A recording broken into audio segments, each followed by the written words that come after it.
And welcome back to the Baseball Development Hub. My name is Trevor Powers, and I am joined on this podcast by Dan Galati. Dan, first time coming from the state of Georgia, I believe. Have we ever rocked with that? At least on my end, maybe your end.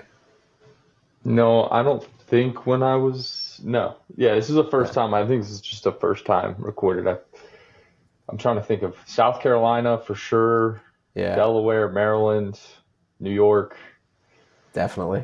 I'm trying to think what other state. We a handful of states have been. Handful. South Carolina a couple times actually. Now that I think about it, we Yeah. did a together. We were both in South Carolina and recorded one in a hotel. No, I think this is the first time for the state of Georgia. Glad they're getting represented. Represented, and our live content. We've never been live in Georgia either, so No, it is a whole new month of fun things for those that are watching on video platform. You'll notice I am at a different background. I will be coming from Georgia for the next month because of life. I'm not moving from North Carolina, so my North Carolinians, so I'm still going to be representing, but for the foreseeable future, we will be coming to you from Georgia. And so today, Dan, on the Baseball Development Podcast, last week we talked a little bit about the development of baseball IQ and maybe why it's leading for guys to not succeed in college baseball immediately, and kind of maybe even playing a part in the role of an increase in injuries and that specialization of a development. One of the things that I kind of noticed when we put out the clip is people thought we were talking about the specialization of sport. While we probably have opinions about that as well, it was more pertained to the specialization of development at a young age, prioritizing things like how fast can we move a bat, fast can we throw an object at younger ages than were necessary. So if you didn't check that out, make sure to head over to either the YouTube channel or the Spotify channel to check out those videos.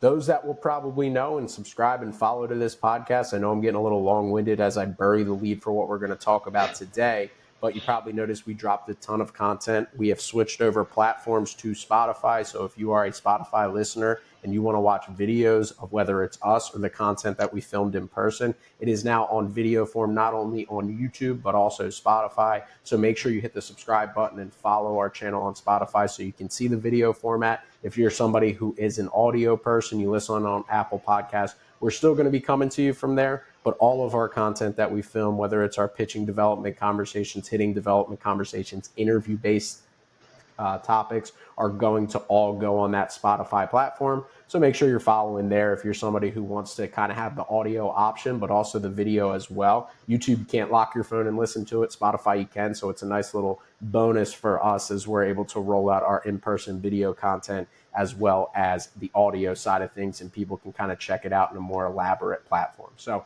Dan, with all that being said, getting all the business stuff out of the way, today we're going to talk a little bit about how recruiting has changed, right? The baseball community is so entranced in how recruiting has changed and how college coaches view prospects and how they go about building their team. And ever since the transfer portal became a thing, especially with the COVID years and guys having so many years of eligibility, it seemed like coaches wanted to pivot from the high school traditional recruiting that we had come to know for such a big piece of our college careers and even our own recruiting processes, to the transfer portal and having that more mature player added to the roster. So when you look at how the transfer portal has changed recruiting, and specifically as roster sizes get smaller and all these major changes that come across college athletics, what's kind of your initial thought process as somebody who's been out of the sport but has talked to a lot of people that are within the community? yeah, I think that it comes down to a couple things, and it's one of those like I think the number one reason for me is the fact that when you talk to these coaches and you talk to the people who are in charge of putting rosters together, when you go into the transfer portal and are recruiting out of the transfer portal, you're getting more proven commodities. You're getting guys that you know have been through college, have understood what a college schedule looks like, what a college program looks like, what the day to day in college looks like, and you know that they can survive it at least, right? Which isn't necessarily a surefire bet with high school guys. Now, when you look at the very top programs in the country, they're always going to do high school recruiting to a certain point. But I think when you go keep going down from the very top programs, and I'm talking like the top 5 percentile of programs, maybe even 1% of programs, that can go and get the very best high school kids, and then their decision is MLB draft or going to that school. I'm talking about that group of kids. When you start coming down from that, these programs are going to go into the transfer portal and they're going to get guys that, again, have a track record of being able to compete at the collegiate level. And I think it's because of one, it feels like a safer roster building strategy because there are less questions for college coaches when you can look at more data against, exactly what level of competition they're playing against. You're not having to look at high school guys that are from a particular state. You don't know how good, 4A, 3A, 2A, whatever high school they're in. You don't really know what they would make of it. It's like you can look and you can see who they're playing against. So you know that, okay, these are the numbers against this type of competition. And again, they've been through the rigors of a college season. They've been through the schedule of just a college kid that plays baseball, whether they can handle going to class, they can handle getting the grades, they can handle showing up to practice, they can, talk to other, it's a lot easier to pick up the phone and call a college coach and ask those questions than sometimes it is high school coach, travel coach, parent. So I think that's definitely one of the biggest things for them. And then in my opinion, just from talking to people off the record, high school recruiting sucks. And I don't necessarily think it sucks because high school players are as bad, but I think the way baseball goes about their high school recruiting process with how many travel ball teams there are, how many travel ball events there are, what is asked of you when you go to some of these events, how these events are set up, how watered down it is, it's become a lot more challenging. And if you are looking at an option of player A is in the transfer portal, player B is a high schooler, it's a lot easier to put in the legwork to recruit the kid that's coming out of the transfer portal than it is the high school player. And there's so many reasons for that. And most of them are out of the high school player's control. Unfortunately, I think every single one of them is out of the high school player's control. But for the coaches, it just has become a little bit more of a safety net. Add into the fact, Trev, that you're probably losing a chunk of players to the portal. And instead of trying to replace all those guys that you may be losing from the portal that were sophomores, juniors, seniors with high school guys, why not pluck them and get yourself another sophomore, junior, or senior? Mm-hmm.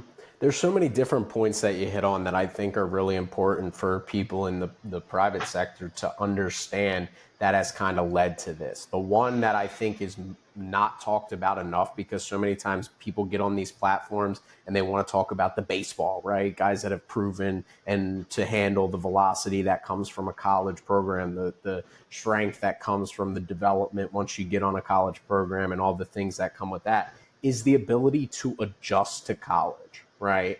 The discipline that it takes to still put the right fuel in your body when you get to college, the freedom that comes with being a freshman in college for people that don't go to play sports are also there for people that go to play sports. So many times we see this with athletes that come to college and they really enjoy beer.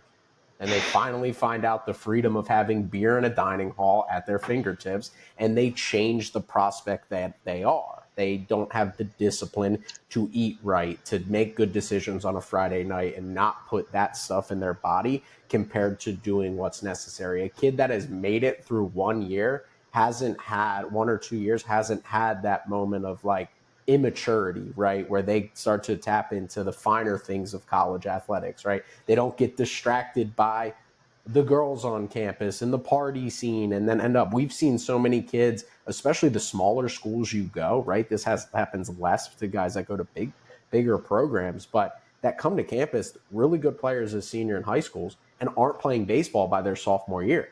They just don't have it. They don't want to. And that's okay, right? The want to doesn't have to be there. Nobody's going to force you and force you to show up. So all of those things are proven. The academic side, can this kid pass a college class? We don't even know what his high school is in terms of complications. Is he coming from a higher academic school or is he not? Did he get by on, cutting corners? Did he not? That stuff doesn't fly in college. So even if a kid is a 3.7 GPA in high school, does that mean they're going to get to college and have the academics necessary to be eligible? Right. So that is such a big piece that I think when college coaches have to put their head on the pillow at the end of the night with the 35 guys that they're rolling out come February 1st and starting to play those games, that is such an important factor that people don't talk about enough, right? Is this kid mature enough to just flat out be a college student, right? Like, is he mature enough to stay academically eligible, stay fit, stay healthy, and make sure he does the necessary things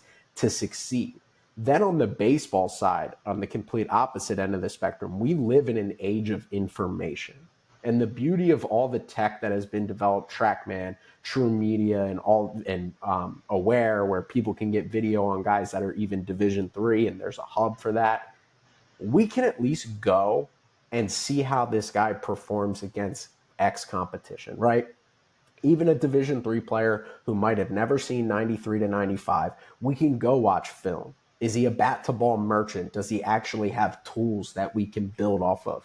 What is the competition that he's playing against? You pull up video and you see a loopy curveball that has no, tightness to it. Okay, maybe that's why he hit 420 and he's in the portal, right? Compared to the opposite end of the spectrum of seeing a guy that faces legit dudes, and then you can go make that. And then going to the travel side of things and the showcase landscape on the complete opposite end of trying to compare these athletes, where you have video, you have TrackMan data, you have batted ball metrics and things like that you can at least fall back on, and how they've performed against better pitching. You go out to a local showcase tournament, don't have to say any in particular, we all know the companies that run them, and kid looks the part. He moves well, throws well, he looks good, steps in the box, everything looks right. Guess what? He's facing 67. For a Division III guy, when I was recruiting, let's take a flyer on him. Who cares? Because we had no scholarships. We didn't have to allot money to guys. We just threw caution to the wind. Everybody was equal. Who you're recruiting is equal. You get more looks at them. Hopefully you see them play better competition and give them opportunity. If they fall flat on their face, they fall flat on their face. You didn't waste money, and you didn't waste investment in that kid. The Division I schools, how does a Division I school evaluate a kid versus 67? Oh, he has bat speed. Okay, cool. What does that tell me? I can see that in BP. I don't need to see that against 67 at Diamond Nation, right? And so as we continue this evaluation period, it is so much harder to truly understand how good a prospect is, because of the watered down nature of showcase baseball. And coaches, if they only have so much time on the calendar, which we have dead periods, we have limitations, we have visits that we have to do, we have phone calls that we have to make, we have to give presentations to kids, all these things like that. We have to fit all this stuff into our calendar. Am I going to waste my time going to a field in whatever county that you want to go to and watch potentially good baseball, potentially bad baseball? Or am I going to invest my time and effort and energy in something that we know what they are when they get on campus and what kind of prospect they have the potential to be? Yeah, I think time, and because of those factors too, the point you just made at the end there, the time and like the legwork that goes into it also plays a big part into it. Like I think everything we're saying here, there's no like biggest reason. It's everything, the combination of everything. And when you talk about the time, like the legwork that it takes to recruit a high school kid, and like you said, you need to go see them how many different times you want to, visit. How long is the decision process? A lot of times you're recruiting a kid for a couple years, a year. You see a kid before his junior season, then you see him again his junior season. Now you're recruiting him. He's not making a decision till December, February of his senior year of high school. And then so all that time you're having to put in the legwork and continuing to recruit that player. The transfer portal opens up at the end of the college season, and then they got to be on campus in August. Like, I think that also plays time into it. It's a lot easier because the decision, and rightfully so for high school kids and families and the parents of high school kids, it's a lot bigger of a decision. It takes a lot longer. And that's understandable because there's a lot more unknown. Whereas once you get that year of experience under your belt, like you said, mentioning all the things of, being able to handle yourself the appropriate way as a college baseball player at whatever institution you're at, to then have 3 months, to get done your season in June and be able to make a decision by August when you have to move in and classes start, it's a lot easier of a decision to make. Okay, I can compare it to this. Whereas a high school kid, they don't have anything to compare it to. They've never been to college before. So they need to see as many programs as they can, as they should. They need to go and do it. And for a college coach who, like you said, has so many other things to do, it makes it a whole heck of a lot harder to like I don't know, the legwork takes a lot longer. It's a lot harder of a decision to make. And then, like you said, um, the watered downness of travel ball and everything makes it a lot tougher. Yeah, when you have to allot money and scholarship money and time and effort and energy, all the things that come into play in a high school prospect compared to a transfer portal prospect, where again, it's less guesswork, because I think that's a really important piece to remember, is there is 100% less guesswork that goes into understanding what a transfer portal prospect is, because of that data and because of that information that has built up from the true medias, from the trackmans of the world, that we know we can filter this kid in whatever conference, whether he's coming backwards down from a power four or whether he's going up. How have you succeeded against 95 miles per hour? How many times do we actually get to see these high school prospects face that type of velocity, face that type of athlete that they're going against? If you're a Power Four program, and again, you mentioned it at the start, you think that Power Four programs and that level of like the LSUs, the Vanderbilts are always going to take that high level high school kid. But I think it's also the opposite end of the spectrum, where I could see them valuing, because wins matter so much more there, and immediate wins with 35 and everything that kind of comes into play with rosters decreasing, where you can't waste a roster spot on a developmental prospect, where they're able to filter Sun Belt prospects that are in the portal by their success versus 95 mile per hour plus. Or for all those Southern teams that play our mid-major programs, how did you do against Ole Miss in your midweek? Right? When Southern Miss kid hits the portal, how did you do against Mississippi State and Ole Miss in midweek games? How did you stack up against Friday night guys in the Sun Belt? We can sort by that information. Even if a kid is the most beautiful high school prospect in the world, we are still guessing about how that guy will handle the competition at a level above. Right. And I think that's probably one of the bigger things, especially because like it is basically an allocation of time, effort, energy, and all the things that come into it. It's like, I mean, it's hard enough for us to get on campus and do this stuff that we need. And they're like, we don't want to do it around visits. We don't want to do it around this, our schedule, we're recruiting, we're doing this. Like thinking about the time it takes to recruit a high school kid, hop in the car, travel to a major city, fly into a major city, fly back, be away from your family. Dude, let's just build this roster out with 10 to 12 guys that we freaking know what we're going to get, because we've seen them play on film. We've seen them play against college level talent. We've seen them succeed. We've seen them fail, right? How did they do when they fail? We can talk to coaches we trust, coaches that they played against. All of this information is valuable compared to high school kid from rural North Carolina facing, like you said, what is the difference between Charlotte, Wake County, and rural North Carolina? Well, that kid could hit 700 in rural North Carolina, and that means nothing, right? Because he could be playing against below average high school baseball, and he could be the best player on the field just because he's physically stronger, better than everybody else. So here's my question for you, and I kind of wanted to take it to this: is we see the problems, right?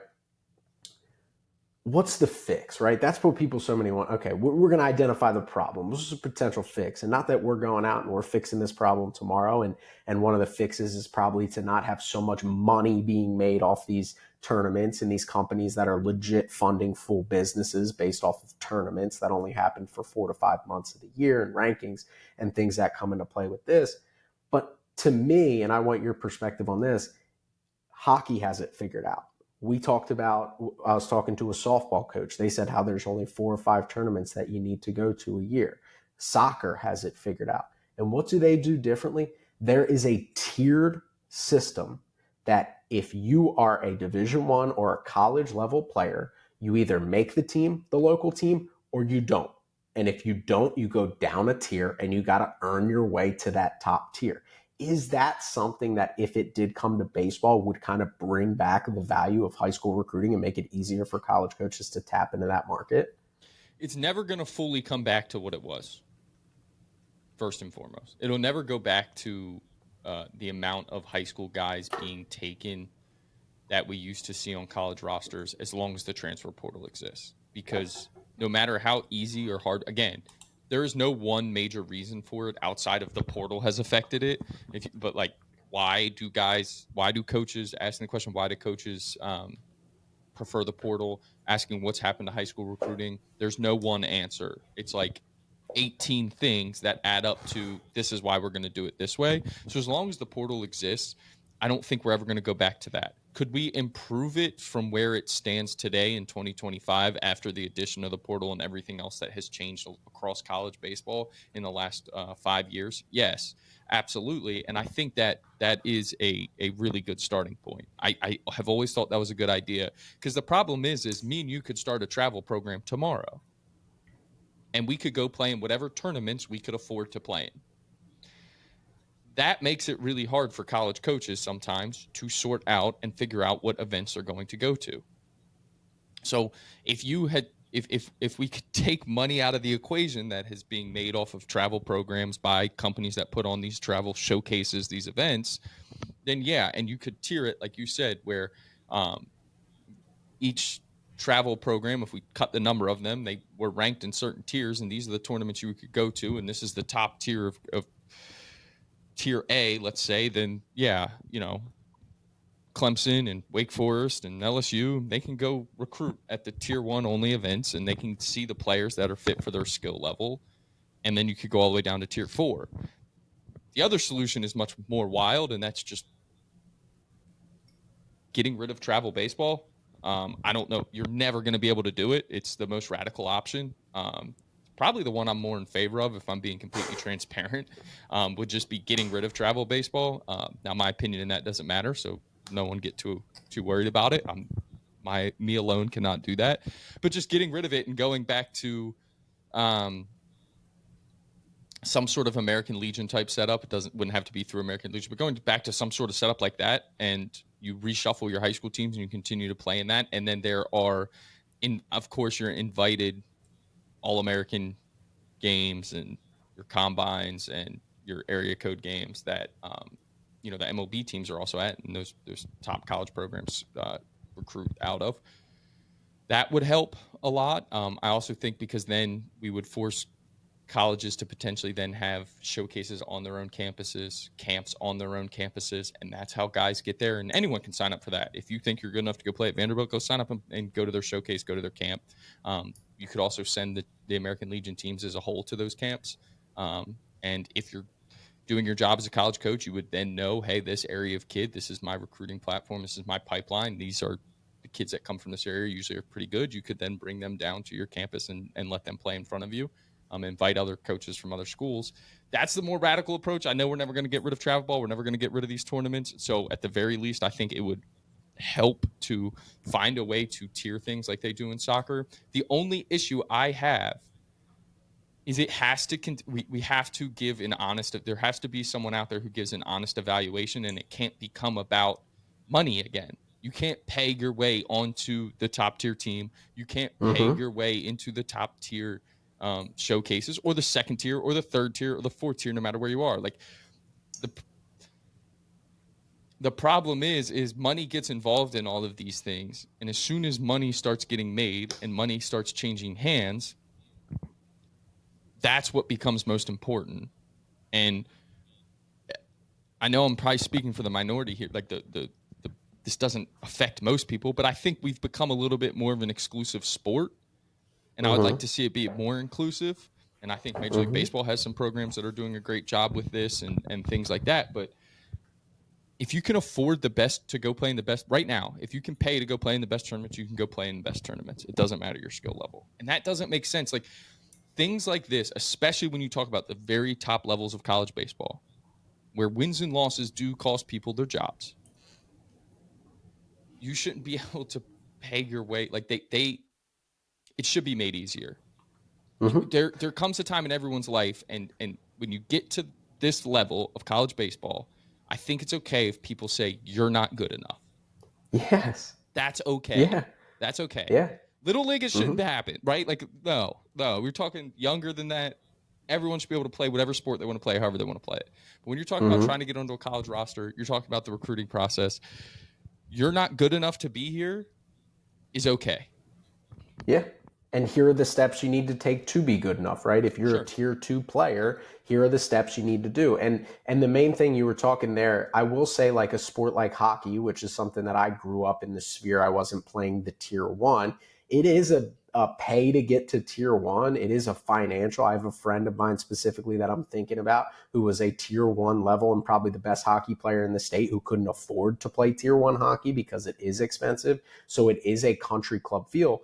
But once you get beyond that sense, once you get in the development that comes with playing more hockey, having those opportunities because you can pay to play tier one and as a peewee and as a bantam and as you work your way up into midget 16 and obviously the 18U as well, is the top leagues, right? The leagues that actually appeal to Division I coaches, the Canadian junior leagues, the USHL, the NA1, all these top leagues, that ain't pay, that's draft. Like you have to earn your way. Sure, can you pay yourself to be more development, which is always going to be things, right? You can pay for more coaching. You can pay for more opportunities. You can pay for more practice time. So in the tiered system of hockey, there is a element of the people with more money have more opportunity because they're able to pay their way to tier one and be presented with those opportunities. But when you go to try out for a USHL team, either you're good enough or you're not. If you go to try out for an NA1 team, either you're good enough or you're not. And we really need to get to the point where for baseball, there is a structure that if you are, because we have tournaments that call themselves invitationals in this space. And quite frankly, they ain't invitational. It's request invitation. And then as long as you have write a check and your families can fund it, you're getting invited. That's not an invitational, right? That is not an exclusive event, right? And that's the problem, is that we've gotten to the point where 380 teams in a local tournament, not even a national tournament, a local tournament is normal, right? Like a week long. You go down to Black Bear in Greenville, South Carolina. It's mostly Carolina teams, some Georgia teams, and then maybe a couple teams beyond, maybe up to 50. There's 250 teams in that tournament. How does a college coach even know where to go, where to look for talent, who to talk to, what direction to head? And we want high school kids to have the opportunity to be recruited. Well, we've just diluted the sample that college coaches who are the evaluators are able to use to even watch you play baseball. And it's so tough when you look at that. And I want to get to your point about the Legion, but I see you got a thought there before I go into the Legion idea. I just also think that like it not only gets watered down by maybe not having level competition, it also gets watered down by these tournaments are every single weekend. Yes. So not only as a college coach, you have to pick and choose where you're going.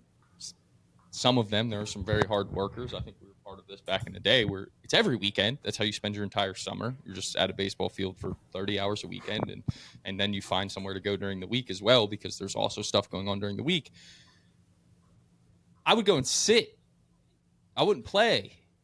You're asking these kids to play every single weekend and during the week. And some of them are also still playing Legion ball. And it's like, so now you're watering down on that too, because I remember I think it was by the time July 4th hit, back when I was recruiting, and I didn't come up with this. I don't even know if I ever said it. It was said to me many a times where I would show up to events and the college coaches would be like, it's just a waste of time after July. These kids are gassed. None of them are. And you would see that. You would go see a kid who you would see him in his high school season at the very beginning of the summer. He would be throwing 88 miles an hour. They would be throwing 82 by this time. We're sitting here on July 31st. By July 31st, they're throwing 82. And you're like, what happened? Oh, he's just thrown a high school season, and now he's thrown an entire summer. I don't know what the training regimen is in between, but I do know he's 16 years old, so that's a lot on his body, and he's tired, and he also wants to hang out with his friends and do this other stuff. And, some kids are working jobs. So, like, it gets watered down in so many senses of it, not just the fact that we don't even have the same competition because we have so many teams, but we have competition every single weekend. So it gets watered down that these kids aren't playing to the best of their abilities when they are showcasing their talent for college coaches. And it used to make it very difficult, at least for me personally, where it would be like, I liked this kid 6 weeks ago. This kid would never pitch for us now. What's the decision to make? 100%. And I think even on top of that, even bigger picture is probably thrown in there in the middle is because we have to play for our local travel team that I grew up playing with, but also because that travel team college coaches aren't out at the events they used to go to. So I'm spending my weekends going to these showcase events and heading out and playing during the weekend, but no college coaches are there. So I'm a junior who's not being recruited. So then on Wednesday, I'm heading up to Arcadia and going to their prospect camp, and I'm throwing a 45 pitch pen. So I'm pitching Saturday for my buddies, Wednesday, Saturday, and then I'm playing shortstop in Legion during the week. And then outside of that, there's opportunities to pitch, right? Are we starting to see that if college coaches aren't, if these showcase events aren't having college coaches at their, what's the next best solution? Go to the campus for the prospect camp. Well, now we're exhausting bullets, and you're talking about performing, and those become more important bullets, quite frankly, but we need to use them. And then we have this idea that competition in these weekends is the most important end all be all. So of course Sammy's got to pitch on Saturday too to win the, Coastal Invitational down at, and not even close to the coast. It's in central North Carolina, and we're heading out there in 45 minutes away from the closest college where no college coaches are at, right? So now these kids, not only are they playing too many games, there's no structure within those games. They're playing 4 games on Sunday, 2 games on one day, 1 game the next, prospect camp in the middle of the week. We're exhausted. Our bodies are fried. We have no opportunity to tap into what our true potential is, and we're not putting ourselves in a good position to stay healthy, develop, and showcase our best performance. So that's part of the issue as well, is where college coaches now are just prioritizing their prospect camps because we know we can't go out and watch, and these kids have to come to us, and they're good enough to come to us, right? And to go back to your Legion point that you made, where, again, probably not realistic in the environment we're in, but I like the idea so much. There's a couple things. What does Legion do really well? They play games on weeknights, right? 2 games a week, 3 games a week, maybe upwards of 4, doubleheader on Saturday or Sunday, local, keeping everything within the confines of where these kids live, at least the county or the region that you're in, and staying local, and then you expand out. You know what it sounds a lot like, and what we could go back to? I'm going to put you in a time machine, Dan. I head back to, let's just say you were 12U year when you were playing for Piedmont. Did you know who Jake Fraley was? You didn't? I didn't. You didn't know who the good players in the state were that you played against and competed against in Babe Ruth? No, I understand. Sorry. I could have lied there and said yes. No, I did not. Well, no, I didn't. I knew. I didn't know their names, I guess. Yes, I probably knew who he was, but I wouldn't have known the name. My point is if you were a college coach and you needed to get access to talent, we know who the good players were. And in Little League, we don't have to go outside of our area, right? We played Babe Ruth. I knew who all the good players were. AJ Graffinino, who was a draft pick, played at Washington. I knew who he was when I was 8 years old, right? Yes, his dad was a big leaguer, but yes, I knew who AJ Graffinino was, right?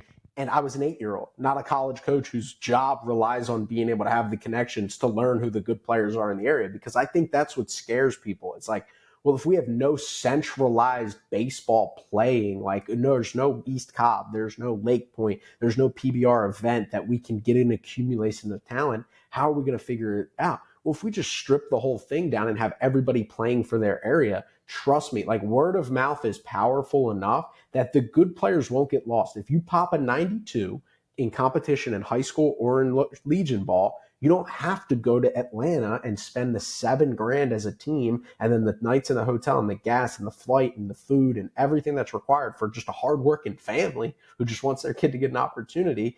You can do that locally. And then if your team's good enough, go to the Legion World Series in Shelby, North Carolina. Our friends down at Gardner Webb will come down the street. They'll check you out and they'll give you a scholarship offer. Like, that's how it used to be. And like, sure, did some diamonds in the rough fall through, but rarely. Diamonds in the rough still fall through. That's always going to happen. You're never going to eliminate that. It is impossible to get in front of every coach. It is impossible for every coach to remember every player. And still, no matter what, no matter how you set it up, it actually, I think, decreases the chances of the guys falling through, because a lot of times the guys that fall through are the guys that a college coach will see once or twice. They don't perform that day, and then they never see them again. And so, like, if what are you supposed to do? You had a bad day. Everyone has bad days. If the school down the street is going to have a chance to see you play tons of times throughout your high school career, if it's set up that way, that you won't fall through. So yeah, if they saw you have a bad day, they probably also saw your good days too. And then they can make a more informed decision. And again, that's why I would also like to set up the structure of, we can still bring people to these campuses.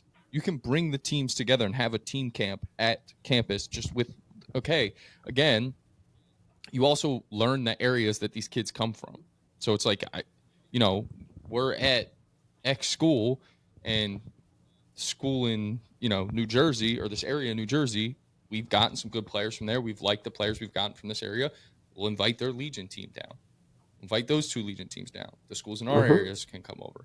And I think the way you would have to set it up is you would have off weeks or bye weeks for these teams from their league schedule where they can go to these camps. And then you are having to entrust the coaches of that program, of whoever, of the Legion teams, to make sure they're picking the right schools to bring their kids to showcase them in front of. And to me, that wouldn't be necessarily one where this would be your chance to travel as well. Like, I wouldn't suggest, if you're playing for Post 1 in Delaware, I wouldn't suggest you go to the University of Delaware. Because my hope would be that Coach Mams, who does a great job in the area anyway and does this pretty much already, but has already seen you play multiple times, because he's going to have his staff there seeing you because you're playing Legion in the state. So now, if you got some guys and you think you're good enough Post 1, come to Chapel Hill. Come to Chapel Hill. Go ahead. You can, or use the college fields locally, right? Like, let's play weekend double headers. Make sure everybody gets the opportunity to play. Every Legion team in the state of Pennsylvania gets the opportunity to play at Penn State and Pitt and St. Joe's, and like use those programs to be able to have it and have it centralized where, like, when again, word of mouth, hey, a really good team from Pittsburgh's coming to play at St. Joe's. Well, guess what? That really team from Pittsburgh also has probably Division III players. So while the Division I, Delaware is going to come up to St. Joe's to watch that game, you're probably going to get, the Bucknells of the world. Rutgers might come in from out of state, Seton Hall. Well, guess what? Arcadia comes on in, DeSales comes on in. Well, guess what? You've now just created a system that having a really good Pittsburgh team play a really good Philadelphia team at St. Joe's now just created this own little showcase event of really good baseball on one field that college coaches then can prioritize. Hey, we're going to go out of our area a little bit here and go watch that game play and utilize the resources you have to tap into those, utilizing college campuses to play those games and get college coaches at the game. And then how much more important do state tournaments become? Because college coaches don't have one staff. So if you're a college coach, if I'm at the University of North Carolina and I want Coach Forbes' staff, well, Forbes, I would do it this way, where UNC can host the North Carolina State Tournament for whatever league we're calling this. He can stay there. I can go to South Carolina. Oh, you're also on his staff. You can go to New Jersey because we've done well in that state here at North Carolina. So go watch these kids in New Jersey play in the state tournament in New Jersey, and go find us the guys that you think are good enough. And have every team make it. Right? Like, have every team make it. So every team, it's like single limb. Let's set up a week in Flemington. Flemington would actually be good because there's a ton of fields, but a week at a college campus and have maybe use a couple campuses. Fields. Yes, absolutely. Yeah. And find a way to basically build out a state tournament, which goes back to my Little League point of, like, it's so fascinating to me that we act like we can't find out who the good players are when we were 11, 12, you knew when you were competing against a Bear Babe Ruth and you were a Piedmont that they had good players. Well, if you don't think college coaches can also figure out that this region has good players, this area has good, Post 1 has good players, and Middletown Post has good players. Well, they're playing at Delaware on this day. 10 college coaches are going to be there. If you don't think that they can figure that out, if we think we need PG, PBR, Prospect Select to figure that out for them, well, you're delusional. That is the job of a college coach, is to prioritize who they're going to go see and find a way to do it. So I have no problem stripping it down and creating everything. And again, guess what? The state tournaments become must recruiting. Let's have it all in the same weekend.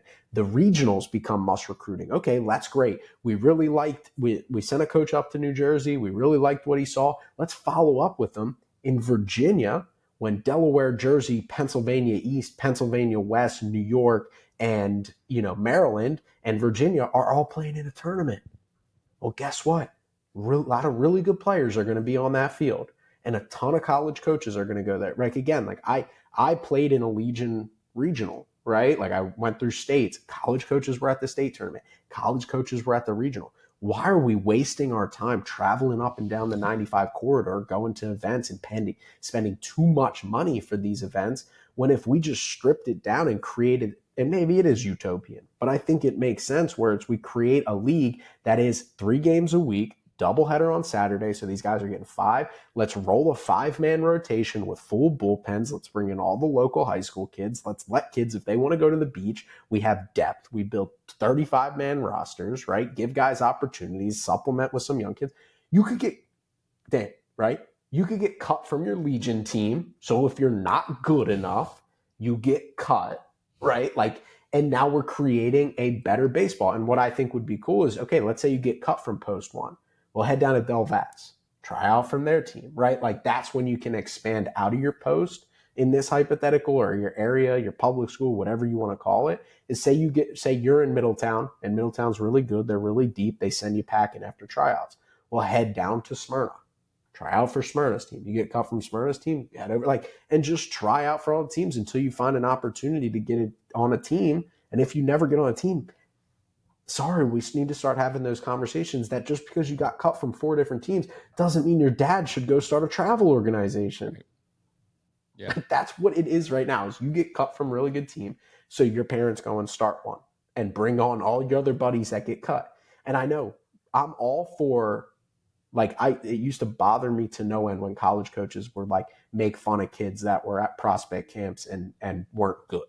Piss me off. All that kid wants is to achieve a dream, right? And it's not my job to tell him he shouldn't be here. It's my job to not recruit him, right? Like that should be the thing that's telling him that I'm not going to play college baseball. It is not. We shouldn't be looking down on people who just that kid just loves the game of baseball the same way you and I did, and he's just not as athletically gifted. He should still have the right to go try out for these teams, and if he makes a team, play, or go to these prospect camps if he wants to go and he strikes out and he doesn't do well, and the coaches tell him you're not good enough. That should be his realization that he's not good enough to play college baseball. We shouldn't just get cut from these teams and head over to our local park and start a travel team, and then as long as our check's clear, welcome you in, come down to East Cobb and let's play in a tournament with 395 teams, and you're going to play 1 game a day. And if it rains, we're going to cancel it anyway because your team's 0-5 and you just wasted mommy and daddy's money. And I know I'm getting long-winded here, but it's the industry's job to get these things figured out. It is not parents. So many people want to say it's the parents' problem because the parents are delusional. The parents don't know the difference between, they hear everybody thinks you should go down to East Cobb for this tournament. Well, yeah, they're going to sign up and go. And these parents, and it's unfair to a lot of parents who don't have experience in baseball. Yes. And what do they're just going to listen to who is in trustworthy positions and try and do what's best for their kids. Because 99% of parents, whether they go about it in a way that you and I agree with or not, just want what's best for their kid.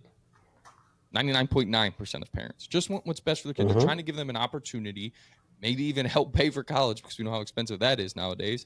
Yep. And they should be at no fault at all. We talked to a college baseball coach, a Division I college baseball coach who has a daughter who plays volleyball. Well, this college baseball coach said to us when we were talking about this exact subject, he said, I know nothing about volleyball. I'm just doing what other people say is best, so hopefully she can get an opportunity.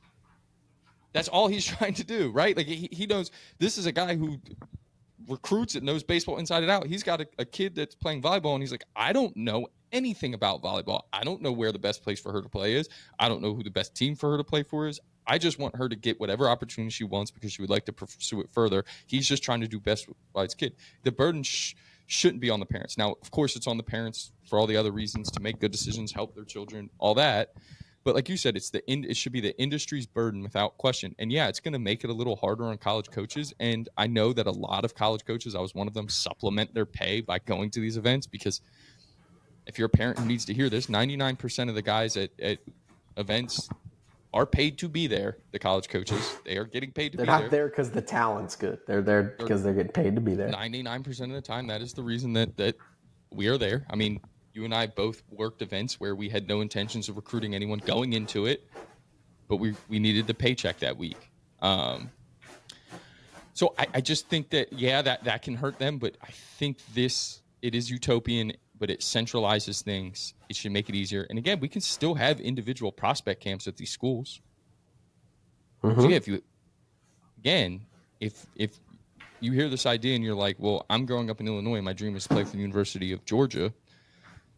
Why would they ever come to Illinois to watch my Legion team? Go to their prospect camp. Go every single year of high school to the prospect camp and perform in front of them. Because yes, that also helps programs make money, but prospect camps, every single coach that goes to prospect camps on campus are there to recruit. Those aren't money makers fully for these programs. They, if anything, the ones who are making money, the money makers are the big, like the school that's hosting it, right? Like again, like our big thing at Arcadia, we were at Monmouth's prospect camp, we were at Westchester's prospect camp, and we found so many kids there because guess what? You might not be D2 national champion good, but you're top 10, top 25 D3 good, right? Like, and they're like, because there are levels to it, right? Especially when money's involved. University of Delaware prospect camp, correct? Exactly, right? Like the guys that are good baseball players but aren't good enough to play at Georgia, Delaware, Penn State, Westchester, Monmouth, any of these schools like that. Again, I still one of the most talented kids that ever went to Arcadia, and like physically gifted kid, can fly, plays really good baseball. Recruited him out of a Monmouth prospect camp. He was a really good baseball player. Monmouth's coaches thought he was a really good baseball player. That doesn't mean you're CAA good, and that's okay because you're Mac Freedom good, and you're a really talented kid, right? Like there's nothing wrong with that, and I think that's the biggest thing, right? And there's so many, like we could probably have this conversation 10 times over again about the problems in the industry, the potential fixes, and I'm sure it's going to hit people differently. We're going to have like slightly different ways to say the same thing and really accomplish different conversations. But the main thing that I've noticed, and I think you've noticed, is this system has gotten out of hand because of financials. Parents just want uneducated parents wanting to do what's best for their children. There's nothing wrong with that, right? I'm not going to. I wouldn't call them uneducated. Uninformed, yeah, uneducated on the baseball side of things. Yes, uninformed is a nicer way to say it. Uninformed on the baseball side of things are doing what they think is best for their child's opportunity. And Brady's passionate about this as well. Best thing for their child, and that's what puts them in these precarious situations. And then tournaments start charging more. And because they're a business, right? And then travel organizations need to cover the cost for these tournaments, but they also need to pay their coaches because of quote unquote professional coaches being a big deal for some odd reason. So then they have to charge a little bit extra than what the tournaments actually cost, divvied up between the families, because they have a director of recruiting and a director of showcase and coaches they need to pay and overhead they need to pay in jerseys and things like that. And then guess who ends up taking the brunt of it? Like you said, me and you could start two things right now off the cuff: a tournament organization and a travel organization. And honestly, all these schools, baseball schools, we could start one of those too, by the way, if we wanted to. We just sign all the kids up for online classes. Yeah, the prep schools for baseball specifically. And guess, because you know who pays and our overhead is? We don't need to go find private equity. We don't need to go find investors. We just need to find 13 people that are willing to write us a check. We factor the difference of how much everything costs and how to put some money in our pocket, and boom, we just started a business.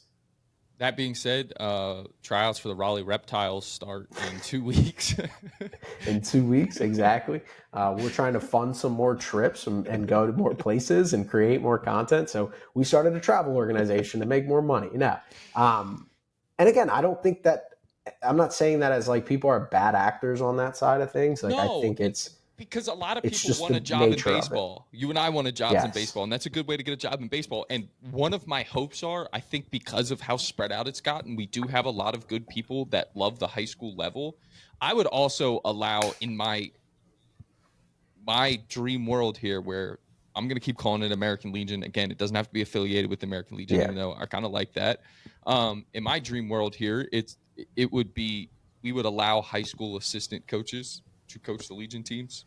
Not the head coach, but the assistant coaches of high school programs can coach these Legion teams. Because I also, this may sound bad, but so what? I think there are also a lot of, because we've gotten so many, there's a lot of bad coaches out there that are coaching these kids and giving advice. And I'm paring that down as well. So now you're getting more condensed, better coaching on these staffs, hopefully.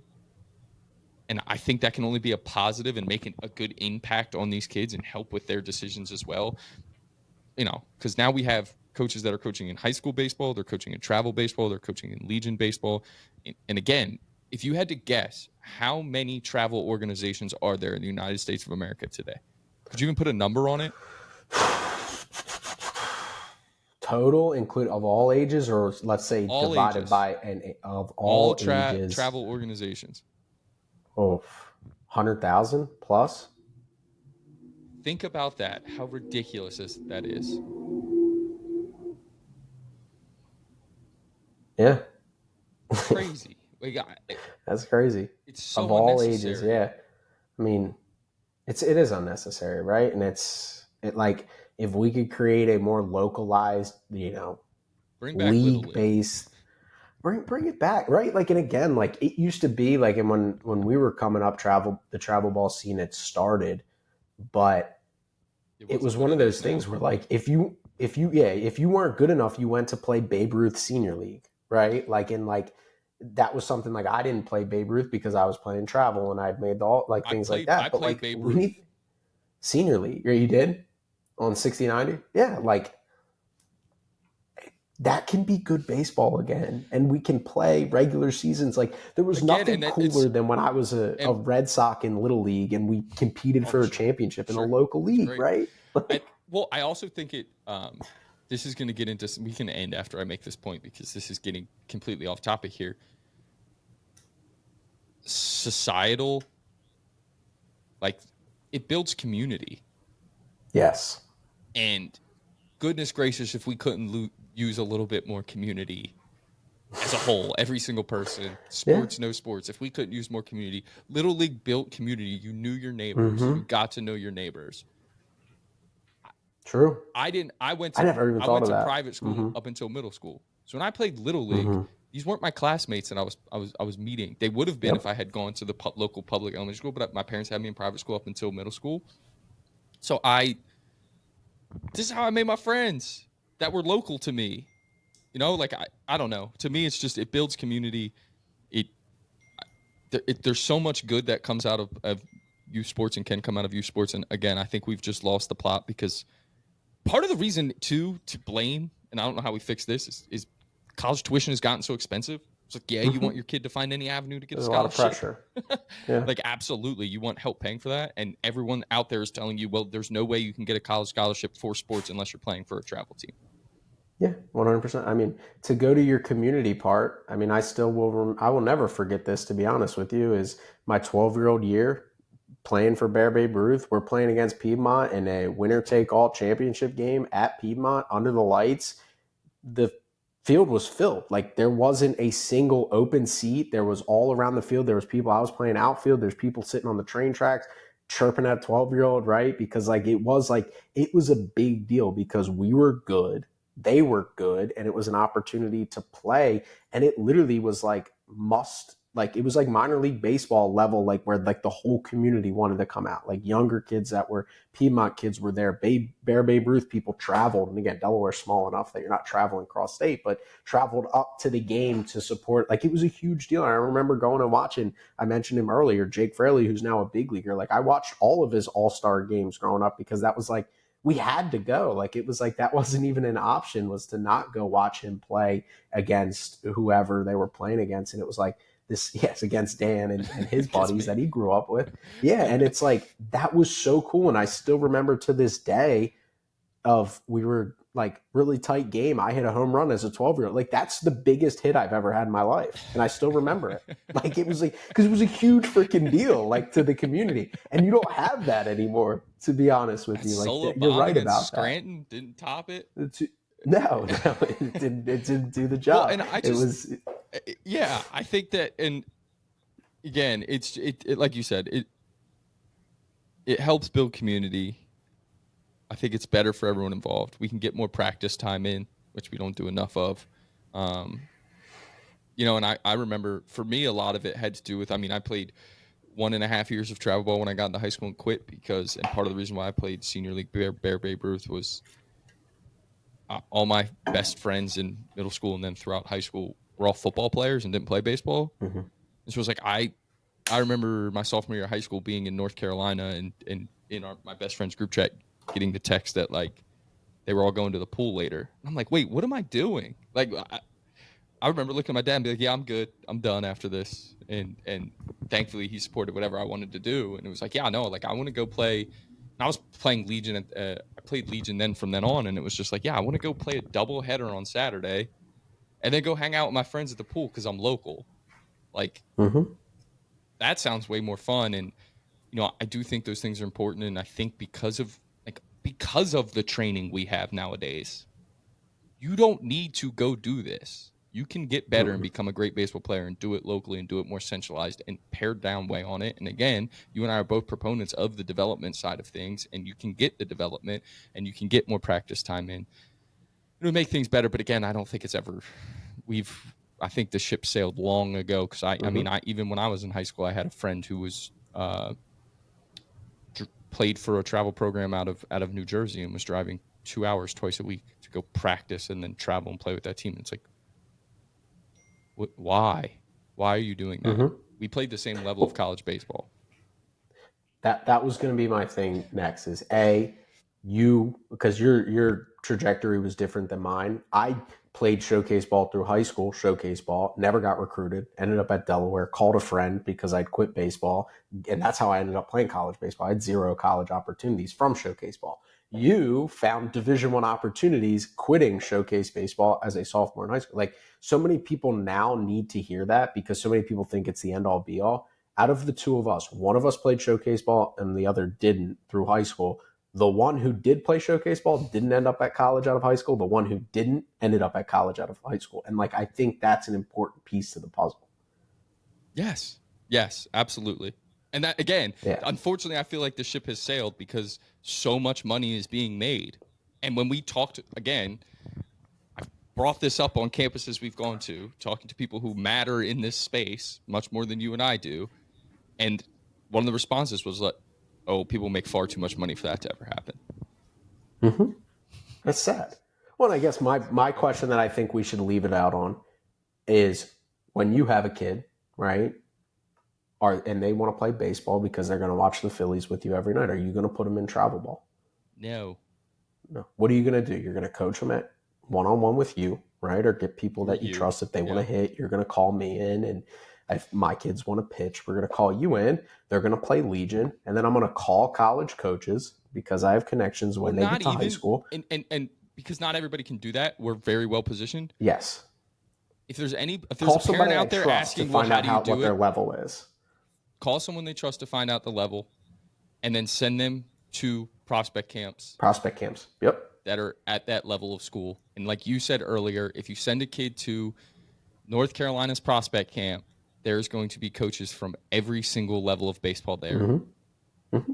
So, well, if he leaves there and Methodist and William Peace are talking to him, maybe he's a Methodist and William Peace. Let the recruiting process tell you what level you're playing at. Exactly. You're supposed to play at, right? Like at the end of the day. So again, and I think that's our biggest stamp of approval of like the fact that it is a rotten industry is the fact that when our kids get to that point, like I'm against putting my kid in travel ball. Like I love, and not that I wouldn't for my kids, but like Saturdays in the fall, I'm going to be at freaking PG Invitational. No, we don't. No. And I would do it for my kid, but I'd rather, put them in a position where we go to the game in the morning. Like I that's the thing that the commitment that comes from parents. I'm empathetic towards incredible. parents in this scenario. It's incredible. It's unbelievable, especially when you have multiple kids who are doing multiple things. Mm-hmm. I mean, I talked to a dad who, and his kid's a Division I prospect, just committed. Congratulations if you know who I'm talking about. He had been with his company for so long that his company offered what was basically called a sabbatical, which is basically 8 weeks paid vacation that you could build up if you were with the company long enough. He used that time for his kids' baseball. And it's like, me as a kid I'm assuming when I get to that point, I would do the same for my children. But right now, me with no kids is like, Dad, imagine what you could do with 8 weeks. Like, imagine how happy you could make your wife when you're backpacking through freaking Europe. Experiences you could give your children. Children too, yeah. Like go travel, go do things, go be accessible, go have fun, go to the beach for a week, do all those things, because at the end of the day, right, the opportunity to play in Hoover or Atlanta or Flemington or Greenville, those are not going to make or break your opportunity to play college baseball. If you're good enough and you get in good advice, sound advice from somebody you can trust, and you head out to prospect camps and you start to get recruited, or you don't, that is what will tell you whether you're going to play college baseball or not. There's a billion ways to skin the cat. And so many people have gotten tunnel focused on this is the only way. And it's just not the case. It is just not the case. There are so many different ways to get recruited to play college baseball, and we need to open our mind to new ideas. We need USA Baseball. We need MLB. We need people that are bigger brands to step up and really take control of this and start to create a better system that is more opportunities, like you mentioned earlier, for people that might not have the thousands of dollars to piss away, and be able to actually do that and fund this thing so that kids can continue to play baseball for as long as possible and not have it be pay to get on the bus, like pay to get on the ship. That's not what it should be. Baseball should be played because people love it and they want to play it as long as possible. So, Dan, any closing thoughts before we let our listeners get out of here? I know we got a little long-winded here, but I think it's a really nuanced conversation we just had. No. Enjoy your weekend, everyone. Yeah, definitely. Make sure you smash that subscribe button. We have a ton of fun content planning some more trips, trying to get this stuff on the books, and we're really jam-packed August. So obviously this is coming out on the Baseball Development Hub YouTube channel, Spotify, and Apple Podcasts. Head over to the Backside Ground Balls Media YouTube channel for our big stuff, right? The facility tours, the pitching development, those conversations. This is going to be more of a podcast-specific platform. So obviously, if you want to stay up to date on those, make sure you smash that subscribe button as well. But obviously, the Backside Ground Balls Media is the main hub, so you don't want to miss any of the fun content that we have planned for the rest of the summer.